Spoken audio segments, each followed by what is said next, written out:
দেখুন, অনেক সময় এমন হয় নিজের চ্যানেলের নাম চেঞ্জ করতে হয়। তো নাম চেঞ্জ কীভাবে আর কোন কোন কথাগুলো ভেবে আমাদের নাম চেঞ্জ করতে হয়, কেননা একটা ভুল আপনার অনেক ক্ষতি হয়ে যেতে পারে। তো আমি আপনাদের শেখাবো প্র্যাকটিক্যালি নিজের মোবাইল দিয়ে কীভাবে নিজের চ্যানেলের নাম চেঞ্জ আর কোন কোন কথাগুলো আপনার মাথায় রাখতে হবে যাতে ভবিষ্যতে কোনো প্রবলেম না আসে। যদি ভিডিও ভালো লাগে চ্যানেলটিকে লাইক করে সাবস্ক্রাইব করে দেবেন, কেননা এরকম ভিডিও আপনাদের জন্য আমি সবসময় বানাতে থাকি।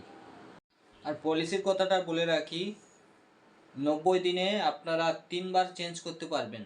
তো আজকে নাম চেঞ্জ করলেন, এখান থেকে 14 দিন বাদে কিন্তু আবার নামটা চেঞ্জ করতে পারবেন। এটা মাথায় রাখতে হবে।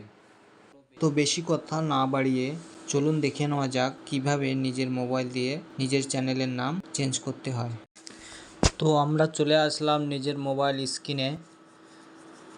তো দেখে নাও কিভাবে নিজের চ্যানেলের নাম খুব সহজেই চেঞ্জ করবে।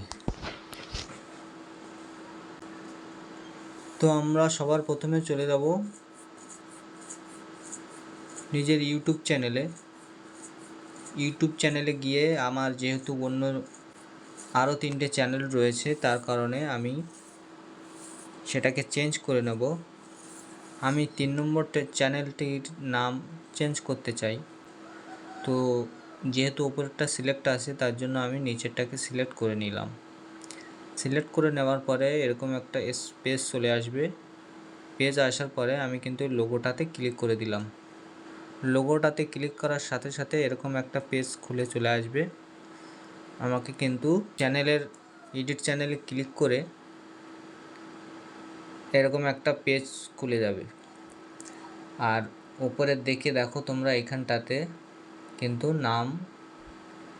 চ্যানেল নেম শো করছে। এখানটাতে পেন্সিল আইকনে ক্লিক করে কিন্তু এই নামটাকে ডিলিট করে আবার আপনারা নাম লিখতে পারবেন।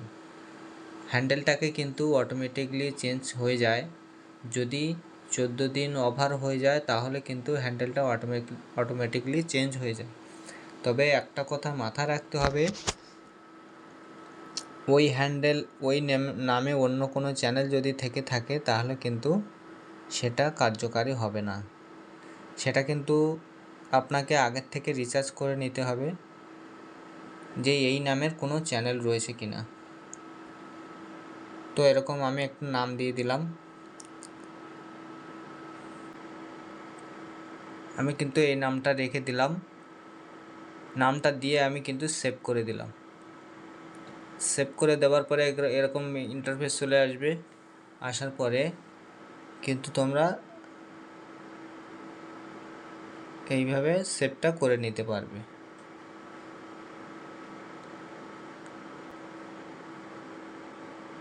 আর প্রথমে বললাম যে হ্যান্ডেলটাকে আগে সার্চ করে নেবে এই নামে কোনো চ্যানেল রয়েছে কিনা, নাহলে কিন্তু হ্যান্ডেল চেঞ্জ হবে না, ইউআরএল চেঞ্জ হবে না। এটা কিন্তু মাথায় রাখতে হবে, ঠিক আছে?